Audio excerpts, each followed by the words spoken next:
형제들아, 자는 자들에 관하여는 너희가 알지 못함을 우리가 원하지 아니하노니 이는 소망 없는 다른 이와 같이 슬퍼하지 않게 하려 함이라.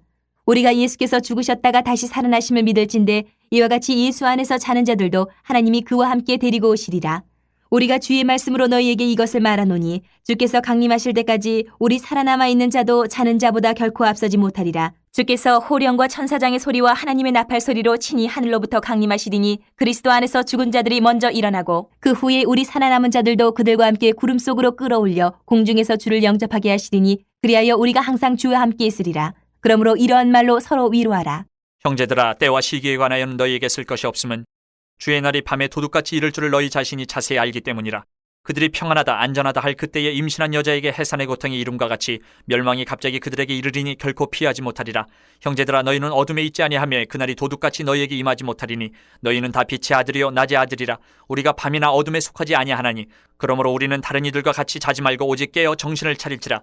자는 자들은 밤에 자고 취하는 자들은 밤에 취하되 우리는 낮에 속하였으니 정신을 차리고 믿음과 사랑에 호심경을 붙이고 구원의 소망의 투구를 쓰자.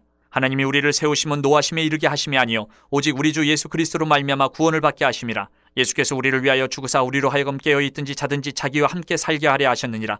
그러므로 피차 권면하고 서로 덕을 세우기를 너희가 하는 것 같이 하라. 예수님의 재림은 우리 성도들에게 소망이 되는 사건입니다. 그래서 그런지 이 재림을 자기 뜻대로 이용하려는 정말 많은 이단들이 있습니다.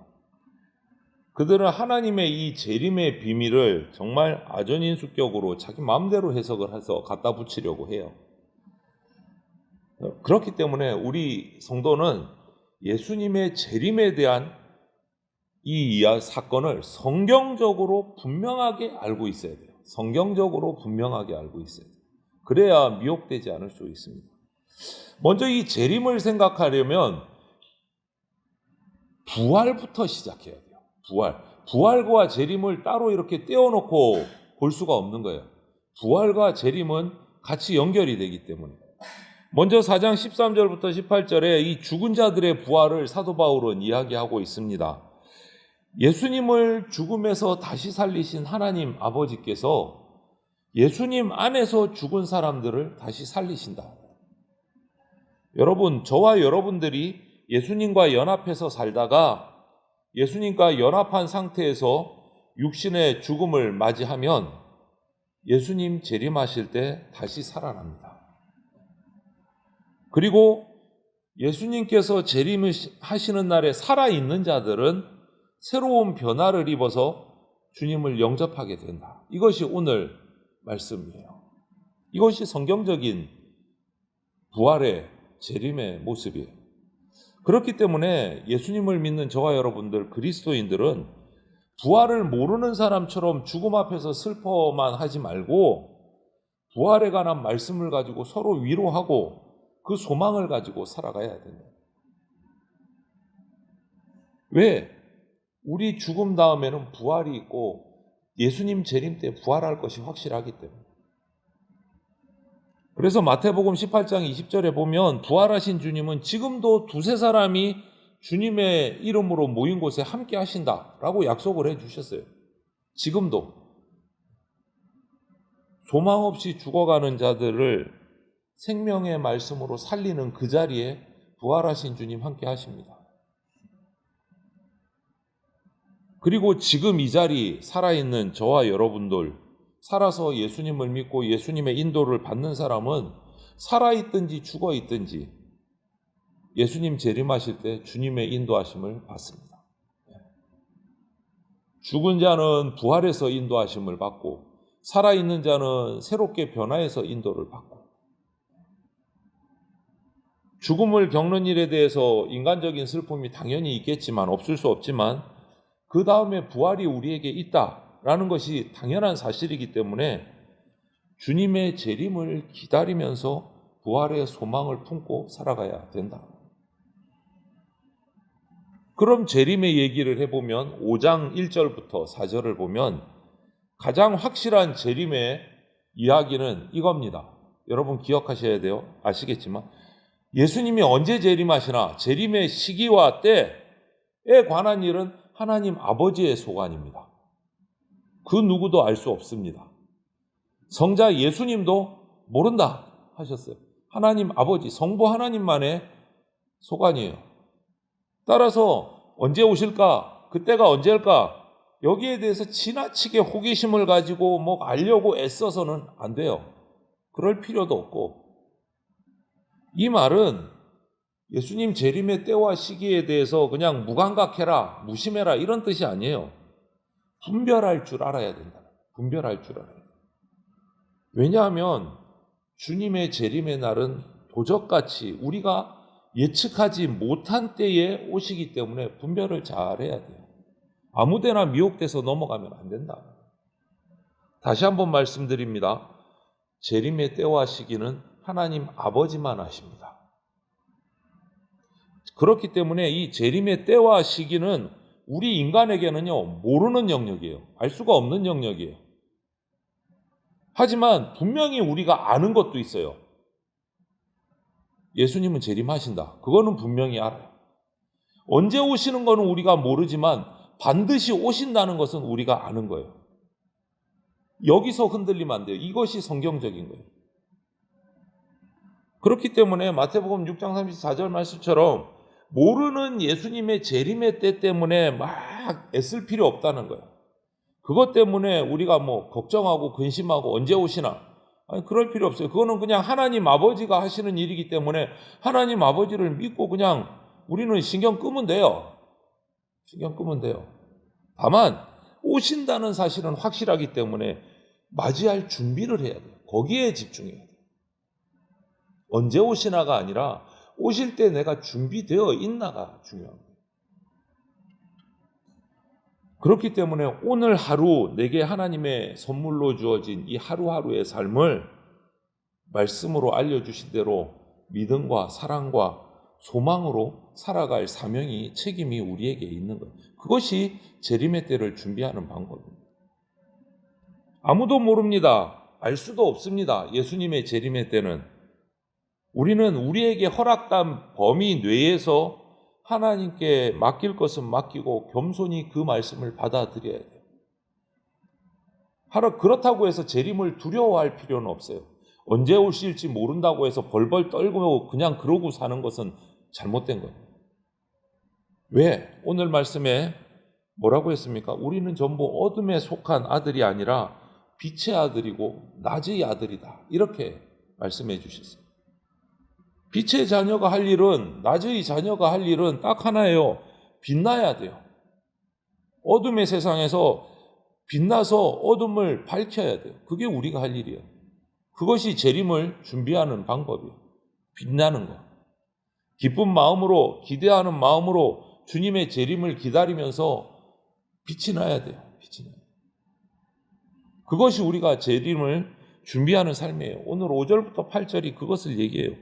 우리가 어두운 곳을 밝히는 삶을 살아야 됩니다. 그것이 우리에게는 특권이자 사명이에요. 빛의 아들로서. 언제 재림하실지 모르기 때문에 항상 깨어서 정신 바짝 차리고 있어야 돼요. 군대에서 군사들이 보초를 쓰는 것처럼, 보초 쓰는 사람은 절대 자면 안 돼요. 눈을 부릅뜨고 잘 지켜야 되는 것처럼 정신 바짝 차리고 있어야 돼요. 그리고 반대로 뭐라고 말씀하십니까? 잠자는 사람들, 잠에 취해 있는 사람들, 그 사람들은 정반대예요. 마비된 상태예요. 영적으로 무감각한 상태예요. 판단력, 분별력, 이게 흐려진 상태예요. 그렇게 있으면 안 된다. 만약에 우리가 그렇게 있다가 예수님 재림하시면 망한다. 멸망한다.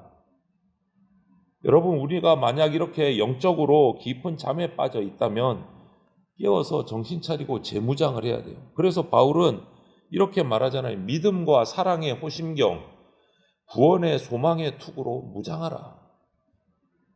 이렇게 말해요. 믿음, 소망, 사랑으로 구원의 투구를 쓰고 재림을 준비해야 돼요. 정신 바짝 차리고 잠에 빠져 있어도 안 되고 취해서도 안 된다. 그것이 재림을 준비하는 성도의 자세예요. 철저하게 우리 대비해야 합니다. 하나님은 9절부터 11절을 보면 우리에게 진노하는 거 원하시는 분이 아니다라고 말해요. 하나님은 예수님을 통해서 믿음으로 우리가 구원받기를 원하시는 분이에요. 그런데 사탄은 그걸 너무 싫어하는 거예요. 성도들이 하나님의 은혜를 벗어나서 진노를 받도록, 저주받도록 자꾸 우리를 미혹해요. 그러므로 더 철저하게 깨어서 완전 무장을 하고 재림을 기다려야 돼요, 여러분. 예수님의 죽으심, 십자가 이거 묵상하면서 하나님의 한없는 은혜를 계속 느끼면서 선하신 주님을 찬양하고 예배하는 삶을 살아야 됩니다. 그냥 밤에 속해서 잠에 취해서 술에 취해서 잠꼬대하듯이 응얼거리고 어둠에 빠져있는 그런 삶을 살면 우리는 주님 호련히 재림하시는 날 멸망을 맞이할 수밖에 없게 돼요. 그래서 저도 항상 주장하는 것이 공예배뿐만 아니고 매일 말씀 읽고 묵상해야 된다 하는 이유가, 매일 말씀을 읽고 묵상하는 일은 잠에서 깨어서 빛의 갑옷을 입고 살아가는 그런 모습이기 때문에 매일 말씀 묵상하자는 거예요. 매일. 주일 하루 와서 예배 드리는 것으로 만족해서는 절대 안 됩니다. 매일 말씀을 묵상하고 빛을 발하면서 주님의 재림을 소망하면서 성도들끼리 서로 격려하고 위로하고 그러면서 재림을 기다리는 삶을 살아야 돼요. 우리는 연약한 존재이기 때문에 어차피 혼자서 버틸 수가 없습니다. 나 혼자 잘나서 재림을 맞이한다, 그거 되지를 않아요. 피차 덕을 세우고 서로 권면하고 서로 사랑하고 서로 세워줘야 돼요. 의지하면서. 그래야 우리가 마지막 때까지 살아남을 수 있어요. 버틸 수가 있어요. 이런 신앙으로 우리가 무장을 하고 구원받은 자로 거듭난 성화의 삶을 살아가야 됩니다. 오늘날 보십시오. 뉴스 TV만 틀면 나오는 게 좋은 소식보다는 지구촌 곳곳에 재난, 난리, 전쟁 이런 소식이 거의 대부분이에요. 거의 대부분이. 그래서 많은 사람들이 이런 전쟁의 소식, 기근, 재난의 소식을 보면서 많은 성도들이 주님 재림하실 날이 멀지 않은 것 같다. 성경에 기록한 것처럼 갈수록 재난이 더 많아지는구나. 이렇게들 얘기하잖아요. 때는 모르지만 가까이 오는 걸, 하루하루 가까이 다가오는 것은 맞습니다. 그래서 아침에 하루 눈 뜰 때마다 그렇게 기도하십시오. 주님 오실 날이 하루 가까워졌습니다. 주님 오실 날이 하루 가까워. 내가 오늘도 믿음, 사랑, 소망으로 살아가게 해주십시오. 기도해야 돼요. 세상의 그 혼란스러운 소리에 귀 기울이지 말고 하나님의 말씀에 귀 기울여서 하나님의 뜻이 무엇인지 분별하면서 주님 다시 오시는 그날까지 복음을 전하고 빛을 비추는 충성된 종으로 우리가 살아가야 돼요.